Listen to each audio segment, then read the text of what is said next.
Hi, I'm Yolanda and welcome to Speak On. Today I'm joined by model and skincare writer Rafika, actress and singer Chrissy, blogger Nicole, and model, writer and mental health advocate Lucy.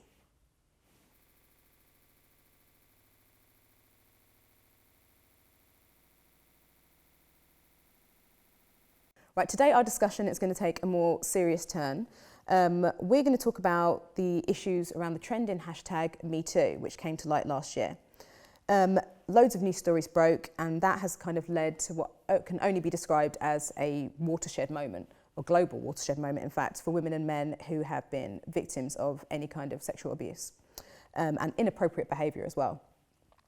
This led to, I think, hundreds of thousands, possibly more, women coming out and using the hashtag #MeToo to talk about their experiences.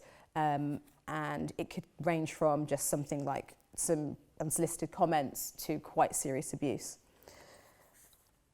One of the things that it highlighted was how commonplace this type of behaviour is, but also the fact that so many people have been silenced and didn't feel like they could come forward and talk about it. So today we're going to continue this conversation because it isn't a conversation that should go away, and we're going to talk about our own #MeToo moments. So I'll start to kick everything off. So my #MeToo moment happened, well, one of them, because frankly this kind of shit happens all the time, happened last year when I was on my way home near my house, and I was walking along and someone smacked my bum, but it was so aggressive and so hard that they lifted up my whole skirt and basically their hand went up my skirt.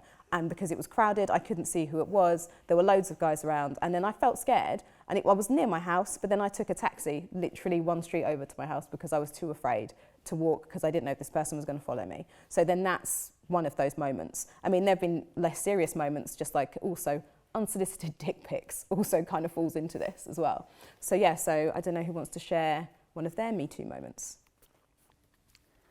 I'll go. Yes. So it's more sort of like a catcalling / harassment moment as opposed to actual sexual harassment. But basically, I was leaving the station. This was a couple of years ago, so I would have been about 18. Leaving the station to go home, there was a car parked up, and the guy started talking to me. I pretended I couldn't hear him. I had my headphones in, so for all he knew, I couldn't hear him. And I thought, you know what, I'm going to cross the bridge at the station and he'll be none the wiser. Little did I know he knew the area, so he just drove around and met me on the other side of the bridge. And he started talking to me, he's like, I'm just trying to talk to you, blah, blah, blah, blah. And I was so petrified, I literally ran home. Because I was like, I'm just trying to walk home, I don't know what you want from me, I don't want to talk to you. Whether you're giving me a compliment or not, it's late and I'm young. So that was kind of a moment that was really wow, people are really resilient to rejection. Yeah, I think that's the awful thing. Even if you make it so obvious that you're not remotely interested in even engaging in conversation with someone, why would you then continue to pursue that person to the point where, like you said, that's when you feel scared, that's when you suddenly feel vulnerable, because you're like, when is this person going to stop? Because I've already made it really clear I don't want to speak to them. And that happens multiple times a day, you know? And even, like you say, even from things like catcalling to actually people touching you to something even more serious. It happens all the time. It's so scary. It's awful. And I don't know, I definitely think speaking about it can help raise awareness, but in terms of actually stopping it from happening, I don't know how you go about that. Yeah, so there's definitely there's a much bigger issue here. Yeah. Talking about rejection, I remember once saying to someone, no, I don't want to talk to you, go out with you, and they pushed me over a table. Yeah. Legitimately pushed me over a table with loads of glasses on it and everything. Luckily someone caught me, so I didn't end up basically getting cut on the glass and stuff. So yeah, people are really... Where does that thought come from, where it's like, right, this person is rejecting me?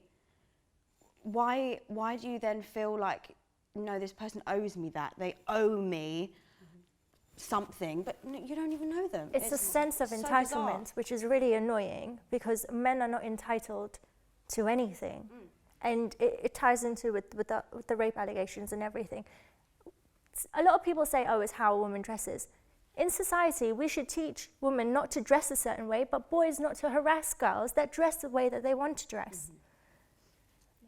The whole entitlement thing it baffles me. Yeah, and I suppose a lot of what happened with this whole Me Too was about people abusing their power, basically. So it could be, for example, someone that owns a model agency inappropriately hitting on all their clients and things like that, and thinking it's okay, or just kind of casually glossing over it. And obviously in the case of all the stories that have come out, it's usually people that run a company who are protected by layers and layers of money and everything else, and people being frightened of their careers and stuff, which is, not on at all. And it is so commonplace. I remember I was 17, I was still in performing arts school, and this producer who I met in the industry invited me to a premiere with him, and we went for dinner afterwards. And he was in no way affiliated with me. I had no kind of like contact with him or anything like that. But every single industry person I met that night, he was making sure they went through him so that I would always have to speak to him. And about 2 years ago, I saw in the newspaper that he was being arrested because he had raped a bunch of young women in exactly this same situation. I just blocked him off everything, never spoken to him again because he spoke to me very inappropriately on the evening. But yeah, it could have been so much worse. And it does happen all the time. That's terrifying. Yeah, that's really scary. So in terms of some of the things that you've told me, is this something that have you actually told other people about it, or were they things that, because for example, the one where I got hit on the bum, I didn't tell my boyfriend about it. I kind of mentioned it to him, but after I said, I'm coming home and I'm rushing home, but I didn't actually say why. I just didn't talk about it because it's so commonplace. Yeah. Are they things that you actually mention to other people, or you bring them up for the first time now, or?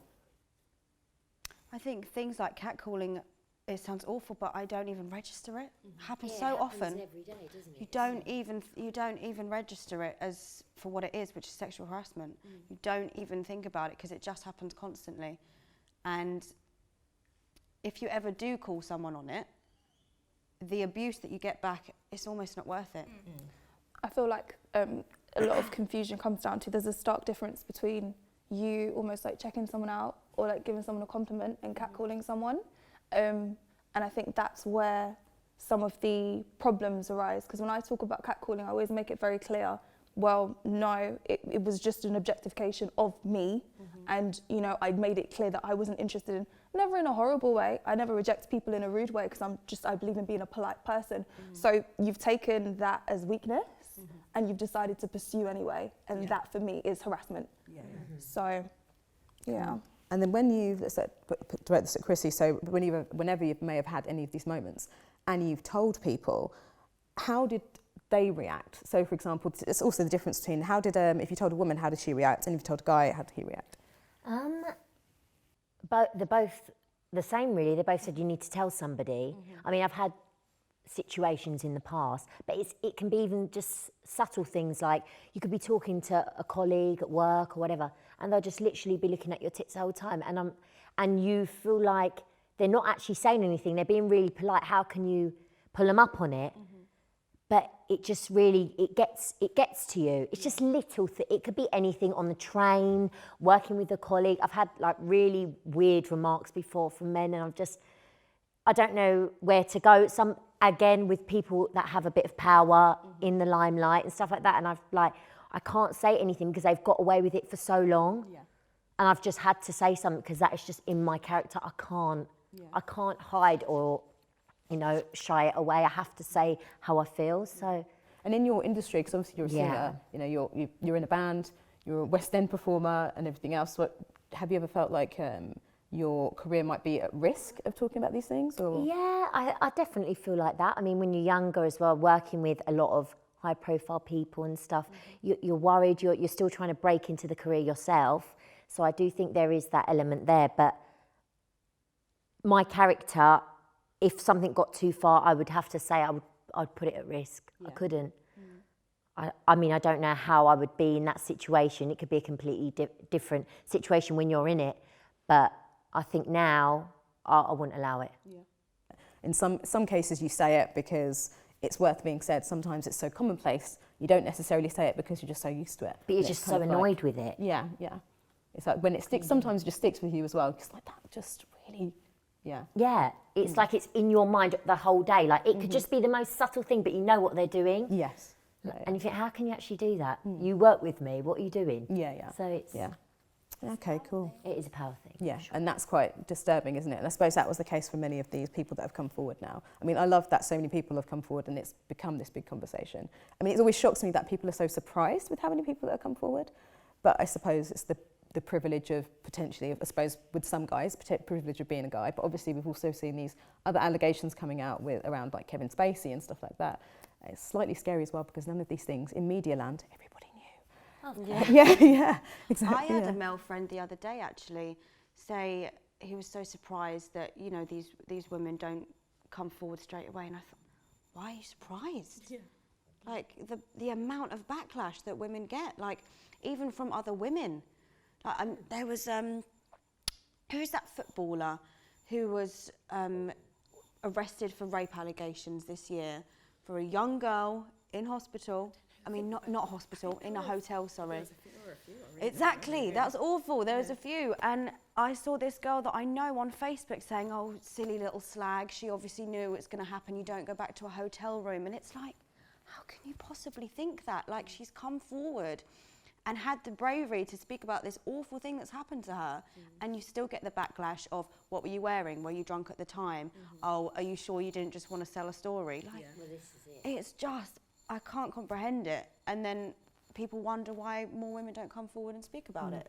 Yeah, I suppose the problem is you go forward about it, you come forward about it, sorry, and automatically you're not believed. Yeah. And Yeah, this is automatically the kind of the onus So comes much on you. victim blaming. Yeah. It's awful. Yeah, and also I found that even when you're talking about the stories, I remember when I initially talked about that story to someone else, and I said, I talked about what I was wearing, and I was like, why does it matter? I was like, I could have been wearing my underwear, it doesn't bloody matter, does it? Yeah. No one should be touching me. Yeah. So. It's like that Netflix show I was binge watching last night. She's Got to Have It. Oh, And I haven't watched this No, yet. it's I need to amazing. watch it. Everybody needs to watch it. And she's dating like 3 guys, but they all know the situation. She's just casually dating, and she buys this little black dress, and all of them make a comment to say, like, when they're out, like, that dress is a bit short, and she gets really offended. She's like, why? And they're really shocked that she's offended. But it's a really good episode. I think it's like episode 4. It's had Netflix kind of playing, but yeah, it was a really good episode in talking about this because she was harassed on the street and someone catcalled her and then grabbed her. So it was like a sort of reaction of how she's coping with that, how she's dealing with that. So yeah, that's a really good. Okay, why show do to men watch. do that though? Why do men feel like what you're wearing entitles them to grab you? Are we cavemen still? But the thing is, not to say that like clothing has anything to do with anything. When she was grabbed, she was wearing a long coat to the floor and like baggy trousers, leaving her friend's house just from like a wind down and a chit chat. So it was interesting. Yeah, it's so irrelevant. It's like saying, oh, no one's ever been raped that was wearing jeans and a t-shirt. Of course they have been. Yeah. It doesn't matter. They're got not nothing all to do with lying it. on the floor naked. Yeah, Like, it's that's got not how it nothing works. to do Want with you? it. None Well, I of it. suppose also you've got Unless to you think say about in the Exactly. context of culture and countries, how people may dress differently. So it doesn't matter. It's happening to people across the world, all throughout time, when people dress differently. So I suppose it's got nothing, which just illustrates perfectly, it's got nothing to do with what anybody's wearing, but it is all to do with an abuse of power and that kind of fun stuff. Yay. So yeah, I know, right?